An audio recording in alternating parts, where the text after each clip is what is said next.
Brian, why don't you just give us a bit of a kind of overview of what you see from San Jose, who's been on a bit of a good run recently since the last time you played him? A bit of a good run, Mickey. How about 4-0-1? I mean, I would call that pretty darn good because a lot of people wrote them off. A lot of people are saying done. Almeida done. Everybody done. I have always been very impressed with Mateus's belief in what he does and how that transfers into his players.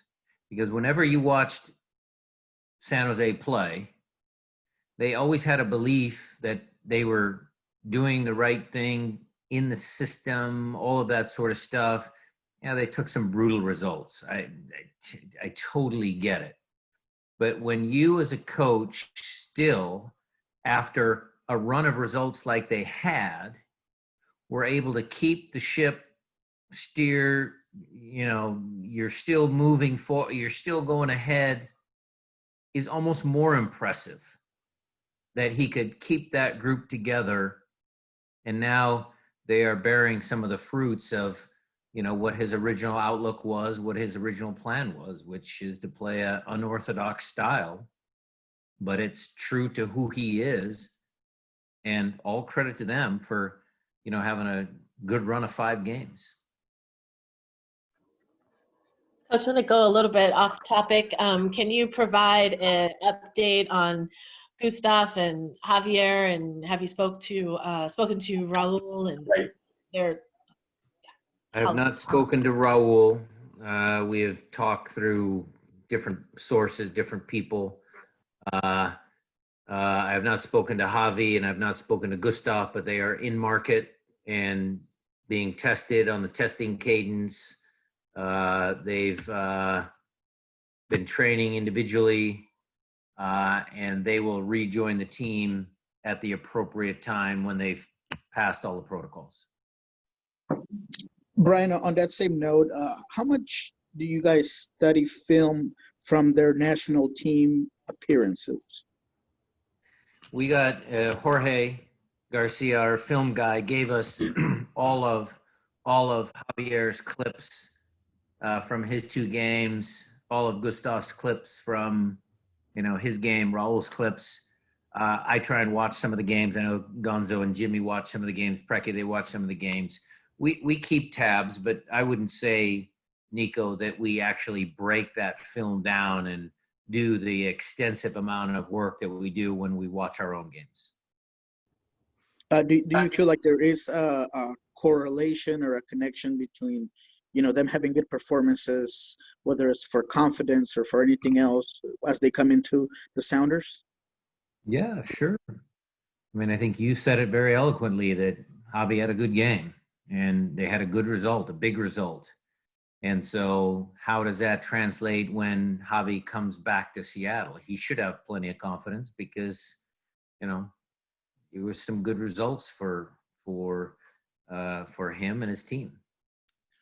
Coach, I feel like a lot of attention has been paid to Jordan continuing to grow and develop as a player, and maybe Christian has maybe been a little bit more overlooked this year when it comes to that type of discussion. What have you seen from Christian this year? Has he added anything new to his game? What has he kind of continued to add and grow to your group?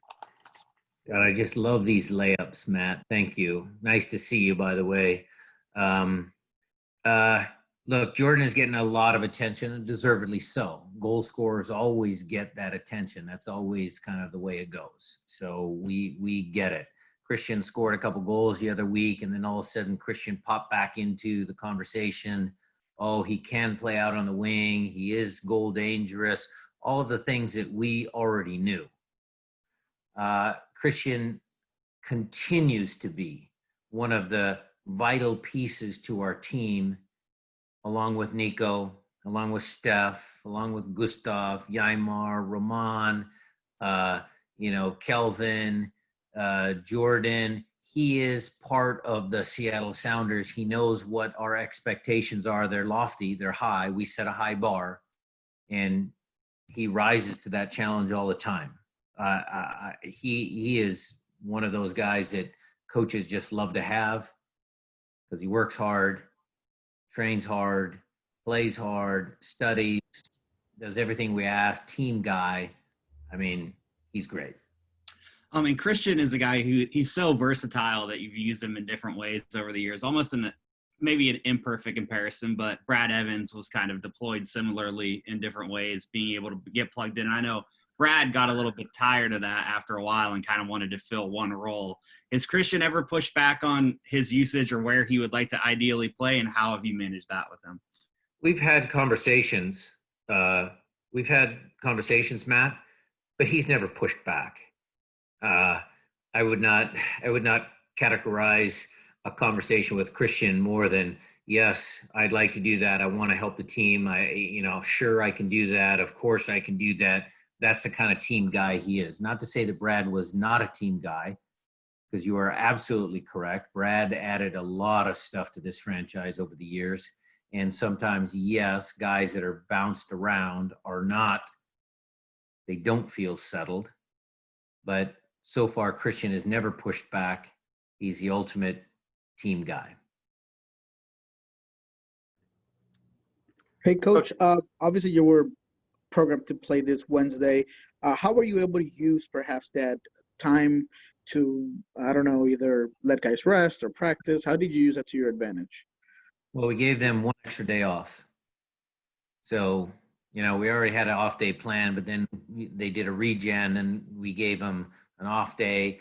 And then the next day back in training was a off day, Nico, in the sense that the guys that had played considerable minutes just were getting a flush. They were in the tent getting massages, doing all the work they do with the trainers, with Adam.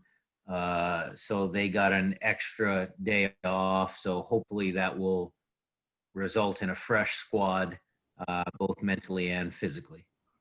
Me and you talked about that loss against LA. You said you were going to look at the tape.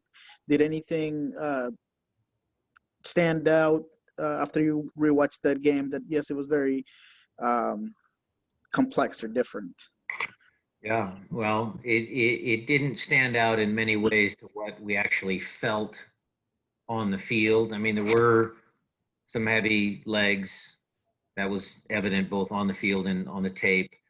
I think, LA was just a little fresher, maybe because their midweek game was canceled. And so they had a little bit more energy. I believe that we're not going to miss the chances that we missed very often. Our expected goals for that game was very good. I liked some of the attacking movements that we had. And again, that final goal, Nico, I got to take some responsibility for it. When we switched to 3-5-2, we were going for the equalizer. There was some risk playing 3 center backs versus 3 forwards. We pushed Nuhu and Alex higher up the field. And in retrospect, did we need to change? Could we have just stayed in our 4-2-3-1? Those were the talking points over the week from a coaching perspective. Coach, you all have had a game canceled due to COVID and a player test positive in the same week. Has the atmosphere on the team changed? What's the mood like? Well, I think, Jason, when we made the announcement, when people saw the announcement that Raul had contracted COVID, I think that was a shock to a lot of people, because it really hits home. I mean, you can read about it in the newspaper, you can watch it on TV, you can get it on social media about how many deaths and everything. Until it really hits you close to home, I think that was a shock. As far as the atmosphere is concerned, I don't think that's changed, because our club has been very, very good about our messaging to our players and trying to be safe and, making sure that we are responsible, at our training facility. Obviously during the games, it's all choreographed. Safety is the number one priority. So certainly was a little bit of a shock to some guys. But again, I'm kind of pragmatic. It's a little dose of reality, because it could happen to me. It could happen to Mickey. It could happen to Matt. It could happen to Nico. It could happen to all of us. And we all have to be careful. We all have to be cognizant of that fact that this is something that's a horrible, horrible thing. and it can spread rapidly, and we need to be on guard all the time. Thanks. Coach, you've told a number of different good anecdotes over the years about Nico's influence and what he brings to the locker room. I wonder, is there anything from this year, any moment that stands out when you look at how important he's been for you guys, especially in a year where there's been a lot going on? I would imagine that leadership's really important. Can you think of any stories or anecdotes from this year that kind of show how important he's been? You mean Nico Moreno or Nico Lodeiro? Nico Lodeiro. Oh, okay. Nico. Okay. That Nico. I'll give you one, Matt, from today. So today, we had a good training session. It was lively, and we were playing small-sided games. And we got the young kids back. We've got Alfonso Ocampo Chavez back. We got Double Air back. We got some young kids in the mix. And Nico Lodeiro is the one, and Alfonso Ocampo Chavez was on his team, and Nico was the one that is sprinting back to the goal line and sliding to block a ball to make sure that it doesn't go in the net, and then he's sprinting up the field to try and score. And the lessons that Alfonso Ocampo Chavez learns from being a teammate of Nico Lodeiro is all of the daily little bits and pieces that our young players are so blessed to be in this environment, this training environment. They are lucky. And if they don't figure it out, if they can't figure it out, if they don't see with their own eyes and feel the passion that Nico has for winning, whether it's in front of 70,000 people in MLS Cup, whether it's in front of no fans and it's just COVID and we're playing in front of TVs, or whether it's in a 5v5 training match, his desire to win is the best example that those young players can see. Better than any words that he says, better than him turning the music down, better than all of that. Every day in training, they should be watching him. Thanks, Coach. Hey, Coach. We got a note today that Stefan Frei is about to make his 250th appearance in all competitions. I guess that's second most to Ozzie Alonso in the team's MLS history. Can you just what is his longevity meant for, and his reliability kind of meant for this team during the last 6-7 years? Thank you, Jeremiah, for that layup. I mean, I love talking about Steph. I love talking about Tommy Dutra. I mean, Tommy does a great job. I'll start with him because Steph would tell you, if you ask Steph about Tommy Dutra, I'm sure Steph is going to say a lot of good things. Tommy is the best goalkeeper coach in the league, bar none. Absolutely. And Steph has been the beneficiary of, kind of what his career was like in Toronto and kind of, whatever it was. He came to Seattle. And Tommy and him connected, and it has been great ever since. And again, you guys asked me about Nico's leadership. Matt asked me about Nico's leadership.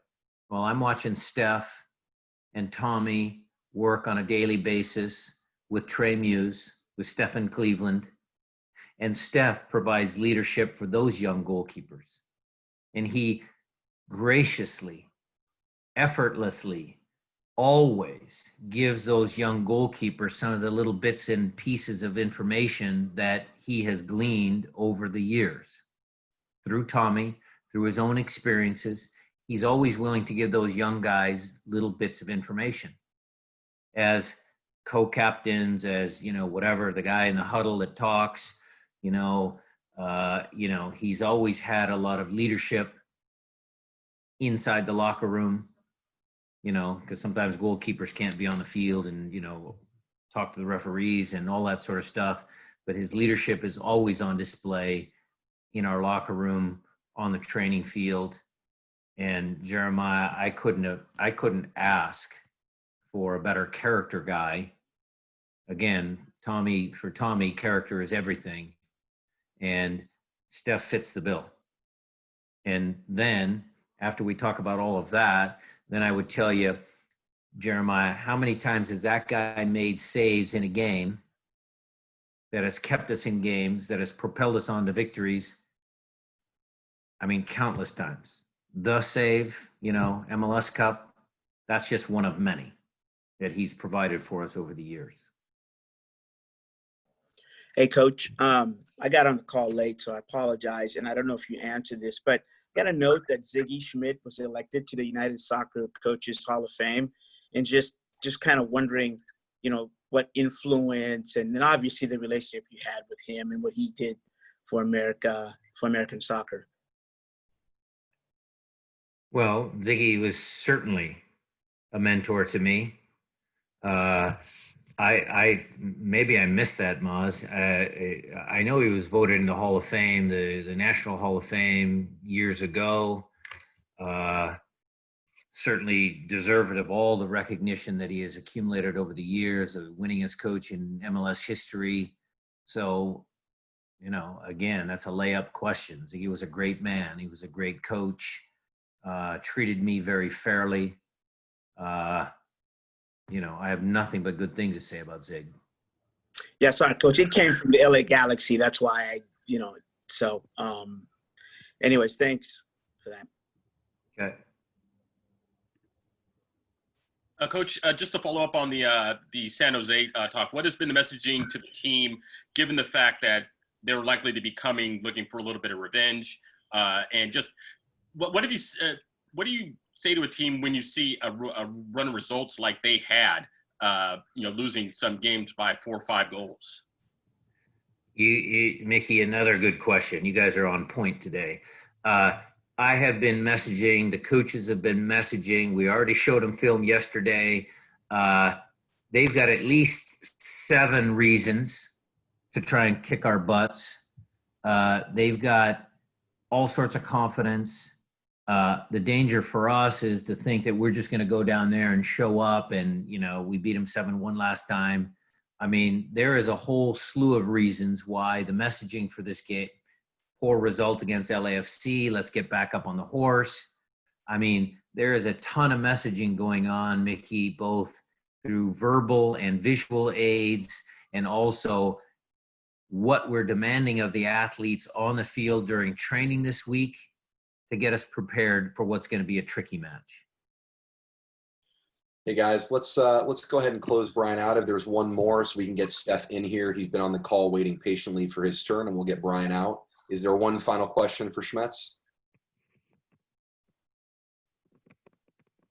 Great. Kelly will take us home here. Steph, thanks for joining. Yeah, that was your cue to ask me something that you wanted to know in front of everybody. So you missed that opportunity. Sorry. I'll come up with something for tomorrow. Okay. All right. We'll talk tomorrow at training. See ya. Thanks, everybody. Thanks, Coach.